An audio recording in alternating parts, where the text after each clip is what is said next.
नाई तुझे हट्टा हट्टा कर तुझे गाँव में ना पकई दे आमर ना पकई दे नो रांदा लेकिन मतलब भला भाईला भले तर मला भला लागा देखून गोष्टी माझं बिल कर पडले आपल्या मला भले सुरत आले सुंदर सुंदर गाडी लावून पण गाडी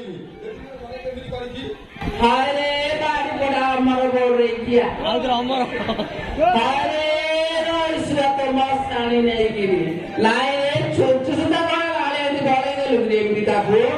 लाए हॉटा थे तांडा काम दिलेगी ये सोलह बड़ा गारे बड़े जो उठ गए अमर बोल रही क्या रोको देखिया हाय रे नानी ओ तब नहीं क्या चला आलो जिया हाय ले पहले धीरे धीरे आलो फास्ट जीवा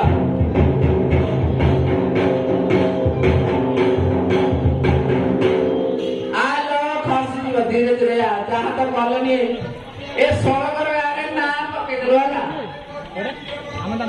काय कहू ए सिकाने गोष्टी आले कहती रात्री रात्री मोजी आवने देखून मोर एरिया म्हणता ए तुझ्या गोष्टी आले लोक जाऊनी अरे रोको ते क्या बोल रही किया नहीं किसी का अंदर गोष्टिया नहीं रे तो इमिति सूरत रे इमिति हरे सूरत ए सूरत नहीं रे प्रभाव तरह बोल रही है कोड रुकी देखो तुझे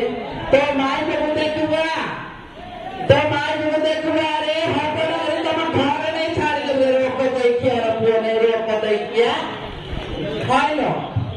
तो केतन का फर्क नहीं हुआ मां बाप का प्रश्न बता रही है